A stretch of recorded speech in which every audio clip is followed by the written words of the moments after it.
Welcome to Break the Pipeline, brought to you by the law offices of Sauda Johnson PC. I am Sauda Johnson McNeil, the founder and CEO of the firm. I've been an attorney for over 20 years, and I'm licensed in New York and California. Hi, I'm Naomi Barrera. I am an attorney licensed in the state of New York, and like Sauda, I have also been practicing for over 20 years. At Break the Pipeline, we dig into the real-life factors that shape children's lives. As attorneys, we analyze all sides, the legal intent and the real-life impact. From school discipline and child labor to family conflict and mental health, we explore how laws and decisions can influence the path a child takes. Our mission is to understand what affects kids and how we can help move them forward. This is Break the Pipeline.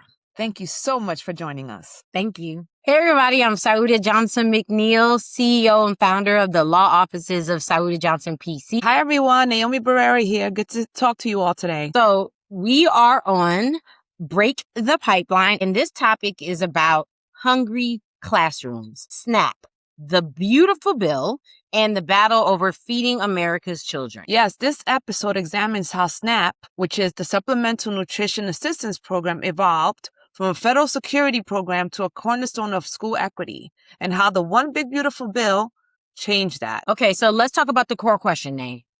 When the law makes a food a condition, not a guarantee, do we build stronger students or do we have hungrier classrooms? And let's start with the history, right? So 1964, President Lyndon B. Johnson, he had this war on poverty, and this was under the Food Stamp Act. People have heard about food stamps. Matter of fact, people still use the term food stamps, okay?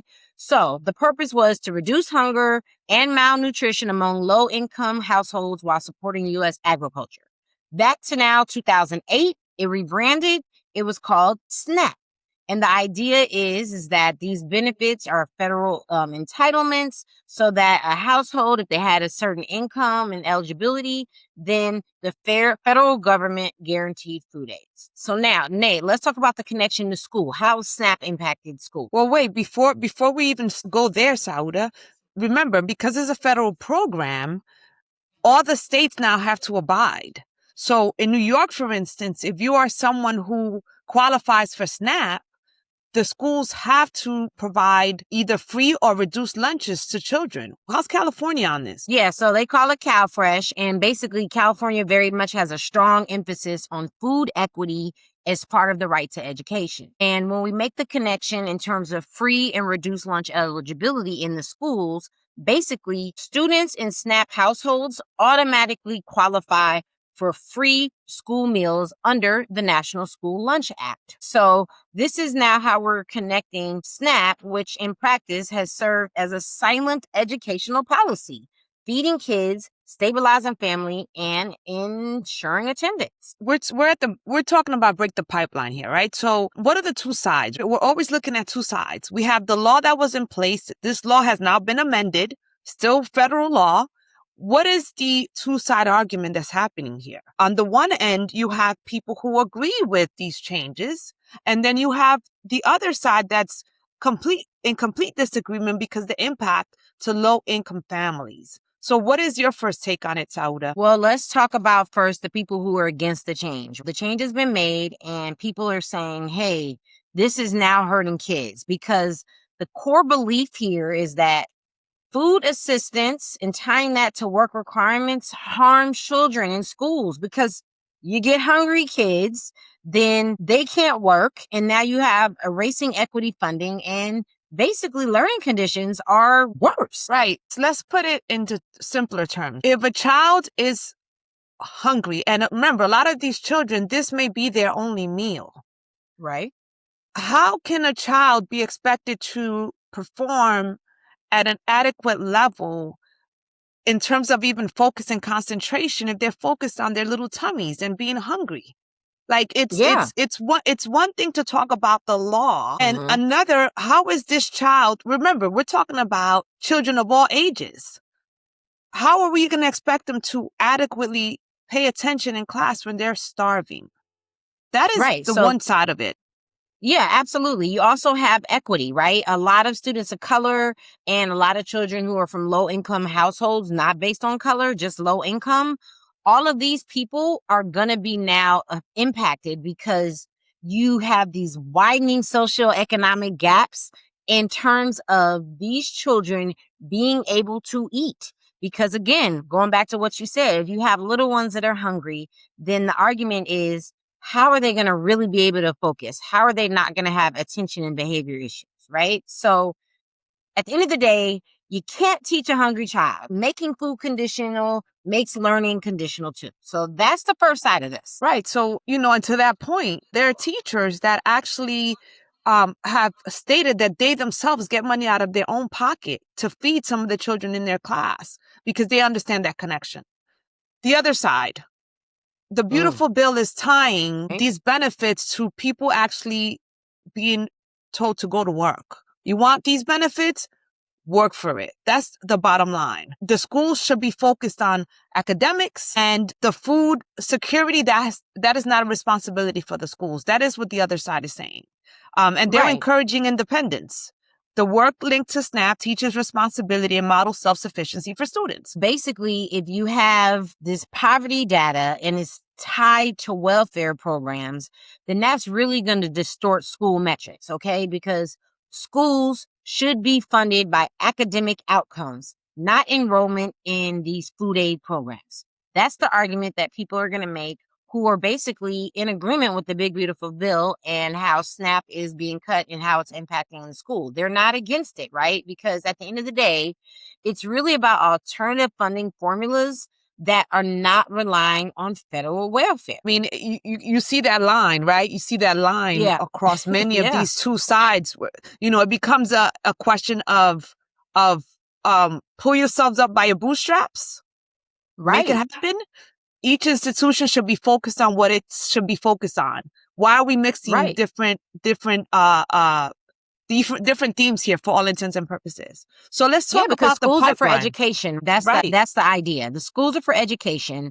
It's not about serving, being a social service, being a distributor of food, and it's really about separating welfare from the schooling. So at the end of the day, SNAP is about food, not funding, and schools should not measure their success by how many kids qualify for this government SNAP. That's the other side of it. And I heard you to say, let's talk about the pipeline. So yes, let's jump into it. What does this mean in terms of this podcast, right? We're looking at the school to prison pipeline. So what's the relevance here when it comes to kids being hungry?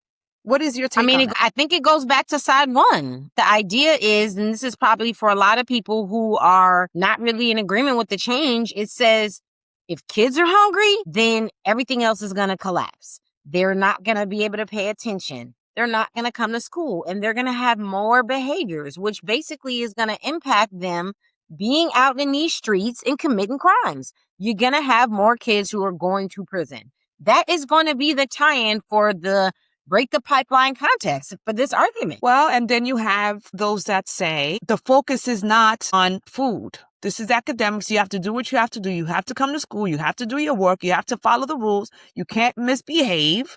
And if you do, you're going to be penalized. You're going to see consequences because of that. That's just the way it is. What does that translate into? To your point, it translates into kids being funneled into this system because we're not looking at the reasons behind why you're not doing your work. We're focusing on the fact that you didn't do your work, right? We're not looking at what happened at home or what didn't happen at home, whether you ate or not. That's not our concern. But in terms of our society and what we want to see, in terms of growth and moving society as a whole, ushering it forward, we can't really say we can't look at what's happening in the home because it's all relevant. And so what's the middle ground, Sauda? Well, I think we have to have a real conversation about fairness, which is the acknowledgement of both sides. Every time we do these, I'm always like, I could see both sides because I believe that people out there have both points of view, right? Especially when we did some of the other ones where we talked about school shootings and things of that nature. So here, I get it. It's about keeping work or education participation requirements, but also making them flexible for parents with children in school or unstable jobs. So that's what we're looking at here. Like I'm saying, one idea for middle ground is How about we verify community engagement through volunteering at schools? So it's not just about paid employment, because at the end of the day, that's still working. And there's still the accountability goal that's being met, but we're also not punishing people who are caregivers or just low wage workers. So that's one idea. Yeah, and there's also evening the playing field, right? Protect children regardless of parent eligibility. Codify a child carve-out where every child in a public school automatically qualifies for school meal programs, even if their parents lose SNAP. That's a happy place for everyone. Because now we're not based on, we're not looking at SNAP. We're not looking at if somebody needs welfare, if they work hard enough.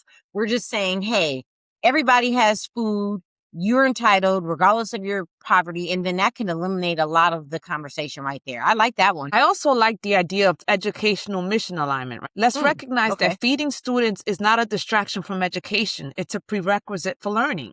I think if we all can agree on that point, I like to do this with every podcast episode. Let's put ourselves in the shoes of the parents who may not have enough money to feed their children, and even these children themselves. What is it like to go to school hungry? And how would you care about math or science or reading if literally the last meal you had was like 3 or 4 days ago? Let's put ourselves in these people's shoes to see what this really means. And so I think having a mission alignment and understanding that you cannot separate the two.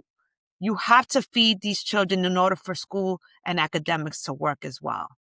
Yeah, I mean, what we're saying is that there's just two realities here. There are the reality of the kids out there and the parents out there who simply cannot afford food, and they absolutely need to be able to eat at school.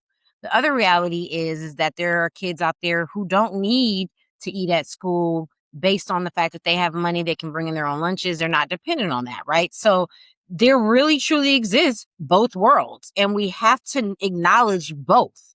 You can't be like, oh, well, because you have money, you can eat, oh, well, just like on the other side, because you don't have money and can't eat, oh, well. So there's this concept of really truly thinking about both sides. And when we think about that middle ground, it's like tying back in SNAP. Yes, we need this accountability. If you look at the one side, there has to be accountability, because at the end of the day, for those who believe this, yes, you need to be able to be independent and work. It's not just about chilling and not doing anything. There's that one side. But then the other side of it is kids got to eat. If you have a child,